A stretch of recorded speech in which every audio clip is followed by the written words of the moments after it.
Wade with Continental Overhead Doors, and what we're going to do is a simple basic tune-up. This is something that you can do at home. It's a good thing to perform this test about once every 3 to 6 months.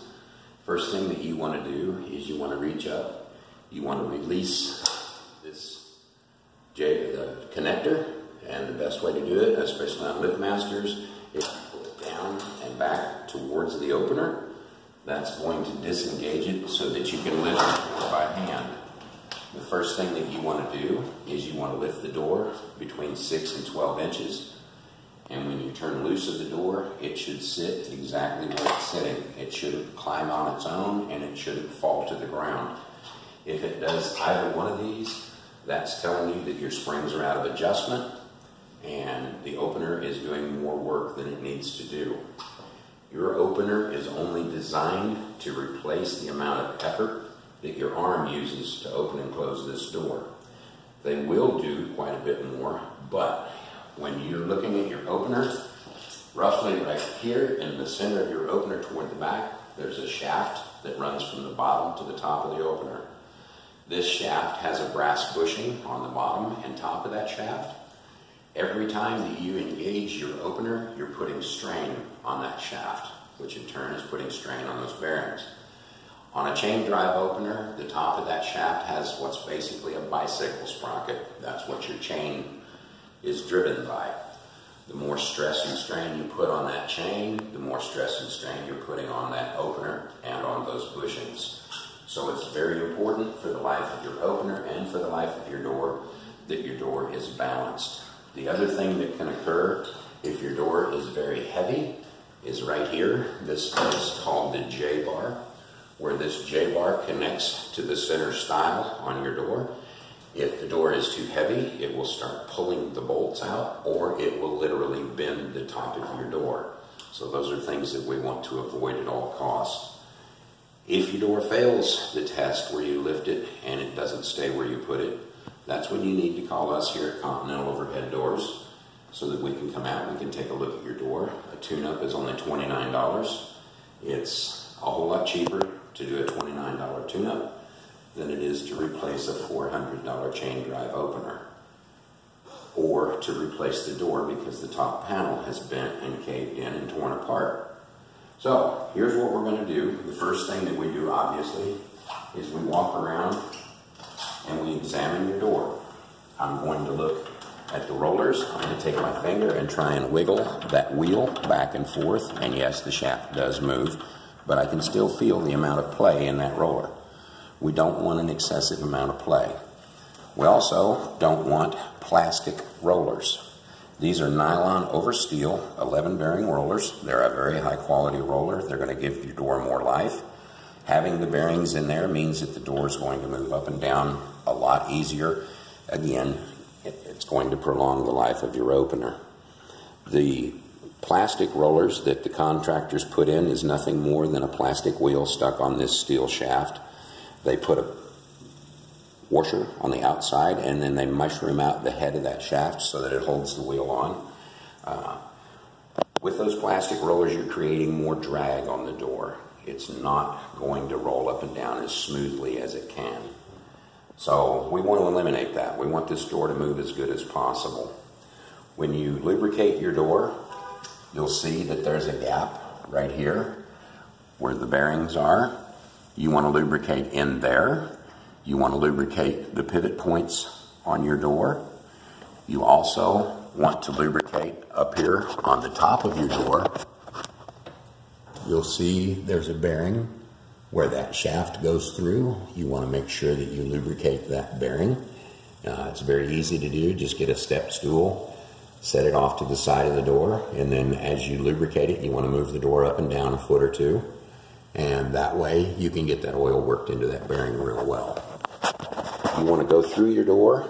You want to look at each one of the hinges. You want to make sure that the hinges are secure, that they're not cracking. Typically, they'll start to develop a crack like this one has right here on the number 3 hinge. This crack will travel all the way over to this bolt, and when it does, this hinge will fail. So this hinge needs to be replaced. You want to make sure that you look at each one of the hinges you're looking for signs of cracking. That has a little bit of rust right here in this corner. That's telling you that the crack is starting. So go through each one of the hinges, make sure that they're all in good condition. Make sure that your lock bar does not extend beyond the edge of the door. If that lock bar extends beyond the edge of the door, as the door goes up through this radius, it will catch on that rail. That can cause the cable to come off of the drum and cause your door to go off track. When you do the lubrication on your door, you also want to make sure that you put a liberal amount of lubricant on that spring. Both springs need to be lubricated. If your door is over 10 feet wide and it has a single spring, then it was installed what I call contractor grade. It should have 2 springs. When that spring breaks, and they do all break, they're just a matter of time. When it breaks, if you have a single spring, you will be a prisoner of your garage, and you cannot lift that door. It can be done. It is tremendously heavy. Again, we move over to this side of the door. We're looking for cracks.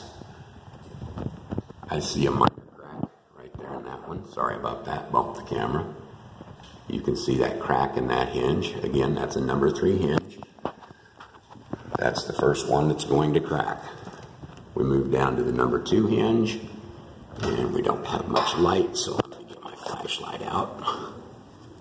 Sorry about wiggling the camera. You can see that a crack is starting in that hinge. So we need to replace the number 2 and number 3 hinges on the door. We look down here. That hinge looks good. Then the next thing that you want to do is you want to move over. You want to check the cable. You can see the cable. It runs all the way from that drum completely down to the bottom of your door.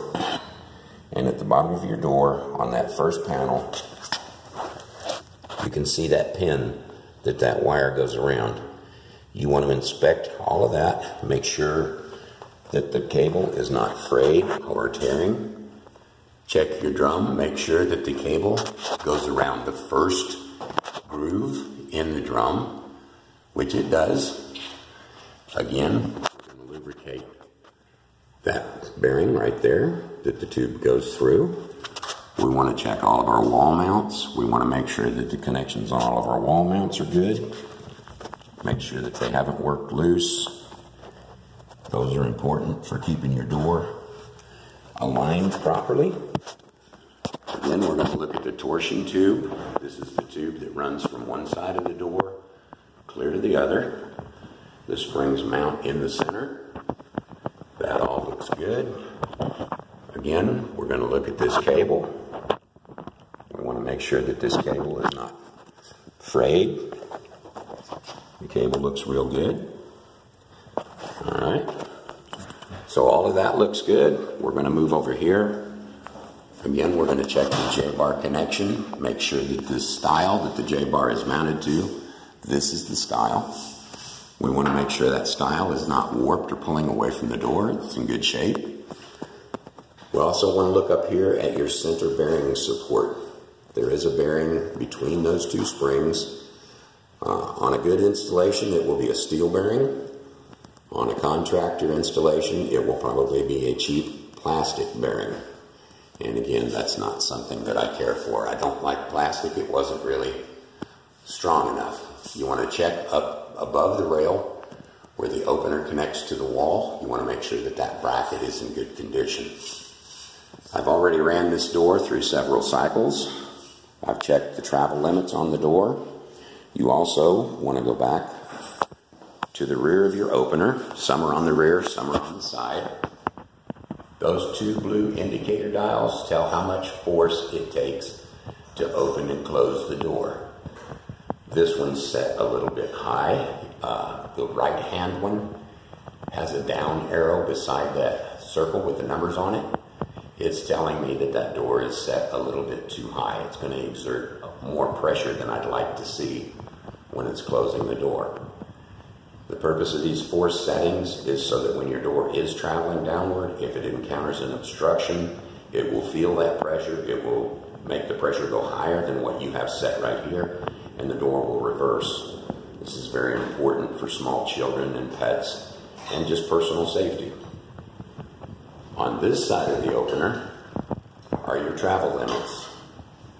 One is for up, one is for down. You can tell by the arrows. It also tells you with the little plus symbol which one increases. So if you turn it on the down side, if you turn it counterclockwise, it's going to travel further.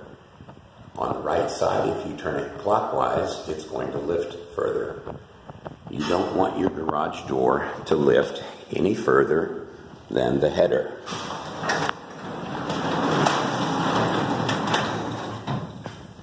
This is where you want your door to set. You can see that the door just barely clears the header, which is plenty, so that it doesn't get struck by a vehicle going in or out of the garage. The next thing that you want to check is you want to look over here where you can see this cable. You want to make sure that that cable is snug to the drum. It doesn't have any slack in it. If it develops slack in it when the door is fully opened, there's a possibility of that cable coming off the drum and causing your door to go off track again. So you want to look at both sides of that and make sure that that cable is nice and snug. And I don't know if you can see it because I got a glare on my screen, but those cables are both nice and snug. Okay, that's the simplest way to do an inspection on your door. It holds itself at the top. It doesn't come rolling back down once it's in the fully open position.